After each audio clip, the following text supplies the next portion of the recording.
Hello guys, how's it going? My name is Dalaran, and more information came out about the Outlaw, Assassination Rogue, and Subtlety Rogue weapons. And we're talking about the artifact weapons.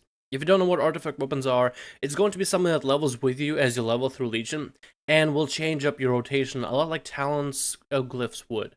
Glyphs no longer change talents or rotation not that much. The modifiability is still only an extent, but it's only minor glyphs. Talents, on the other hand, change your playstyle, and some classes can have more than one playstyle, like a dot playstyle, burst playstyle, whatever amount of playstyles you may be able to come up with. And the artifact weapon is supposed to supplement into the variety of gameplay. And you'll be able to level up all these weapons with you, and each spec gets their own special weapon with their own story and its own special abilities. So, what I'm going to do is look over the Outlaw abilities, then Subtlety, then Assassination, in that order, and basically give you guys my first reaction of them. We're going to start with the Outlaw, which is the spec that I play, so let's get onto that one first.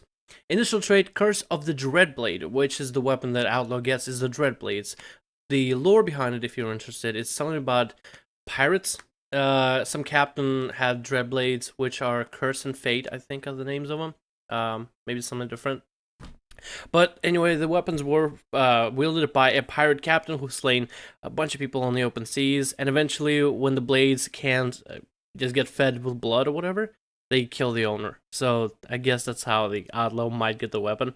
But we don't hear about the lore, we hear about the actual traits. So let's get onto it. Initial trait, Curse of the Dreadblades.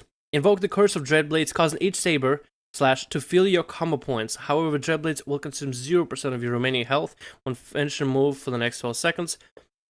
So basically, your Saber Slashes will fill your combo points, so I guess it will add more to your combo points, but finisher moves will consume a portion of your health. Right now it says 0, but eventually they'll probably change it up. That is interesting. I don't know how that will work for PvP. More combo points is good, but getting like a chunk of your health for an Eviscerate, that might be a bit dangerous.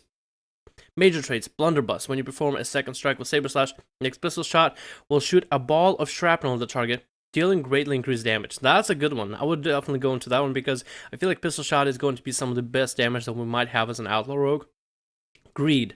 When you use a run through your target, the greed of the Dreadblades will sometimes cause you to perform an additional attack to all enemies around an area, for now 0 yards, causing 2 times percent weapon damage, again going to be situated later down the line, and heals you for a maximum percentage of health for each target hit.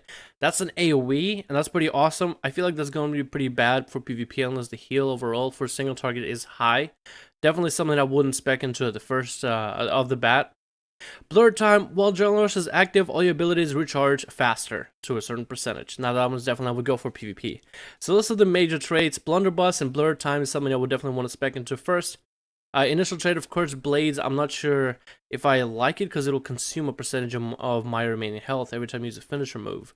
So I don't know how that'll work for PvP all that well. Like, imagine getting the kidney off, your kidney target, you lose 20% of your health. That would kind of suck. Some of the minor traits out there, Sprint automatically activates Feint, which I kind of like that one. Because you use Feint often, and as a rogue to be able to have Feint onto your Sprint, I don't think it'll benefit me that much. But, you know, for a PvP. But I guess it's a nice addition. It's not exactly 100% helpful, but might come in handy. Hidden Blade rank 1. When you successfully ambush your target, your next Saber Slash will be a guaranteed strike, or guaranteed to strike the second time. Now that might be worth ambushing at the beginning then. Hidden Blade, so then you make sure to get an extra Saber Slash off your target, because if you get a guaranteed, you also get a pistol shot that's an extra combo point. So then you can generally come out with maybe like 4 combo points at the very beginning. Blade Master, rank 1. While Repose is active, all parried attacks generate a combo point. Now that is awesome. I definitely would go into that. That sounds like a lot of fun, actually. Yeah, wow, that would be actually really good against melee cleaves within arenas. I definitely would go for that. That's kind of OP, I would think. Every time you go defensive, you get all the combo points. You can get your recoup up, you can get your slice. Well, you don't have recoup, but you can get slice us up, you can get a line up for a kidney shot. Oh, that's awesome. Cursed Edges, rank 3. Saber Slash, damage increased by 13%. Alright, Blade Dancer reduces the energy regeneration penalty of Blade Flurry by 13%. That's alright. Fate's Thirst, increased damage of run through by 13%. Cursed Leather, damage taken reduced by 13%. Wow, the 13% is a repetitive number. Gunslinger Pistol Shot has a 30% increased critical strike chance. All these seem like to be good passives that I would normally grab, except maybe for Blade Dancer. Like, if I can slot in a point for anything else but Blade Dancer, like, get everything else before Blade Dancer, I'll probably do that. But these are good passives. I was thinking more of a difference of playstyle, but Blunderbuss and Blur Time are the only ones that are really looking good looking ones right now. Fatebringer reduces the energy cost of your finisher moves by 8. Now that might be really useful within arena over a period of time, because just having less energy to spend on finishers means you get more of your saber slashes out there. So I kind of like that. Fortune Strikes combat potency generates 4 additional energy. You can end up using that a lot more often, so the value of it in PvP scales higher the more you use it. So I kind of like that too. Alright, so this is good. I mean, Fatebringer and Fortune Strikes, they don't seem to be amazingly, like, deterring you to a different playstyle. They just seem to be pretty decent passives that you would end up grabbing. Ghostly Shell, when you use Cloak of Shadows, the Dreadblades will heal you for 8% of maximum health for each effect immediately cleared, as well as the effect resisted during its duration. That is awesome. Cloak, and the more spells that sling at you, the more you heal. That'd be amazing in the battleground. That makes Cloak like 10 times better already. Wow. I want to get that as soon as I can. Ghostly Shell. That's awesome.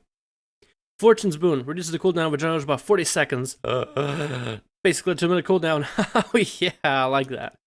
Alright, so I like it a lot. The Ghostly Shell and Fortune's Boon are the ones that I'm really looking forward to. The rest of them are a lot of passives. I would like a Hidden Blade, definitely, for sure. I would like a Deception. That's alright. But Blurred Time and Blunderbuss are going to be good starter abilities for an Outlaw Rogue, it seems like. So, yeah, I'm liking this so far. So, hopefully you guys enjoyed this video. I think these are pretty interesting artifact weapon changes and artifact weapon information that we found. I wonder how they'll change in the future, because this is all subject to change by the time Legion actually comes out. So this is not a guarantee whatsoever. But so far, what do you guys think about the Outlaw changes? I'll be going over Assassination in a second, and Subtlety probably all in the same video. Maybe I'll separate them. But hopefully you guys enjoyed this one. My name is Dowry, and I'll see you guys in the next one. Let me know what you think about the artifact weapons. Have a great day.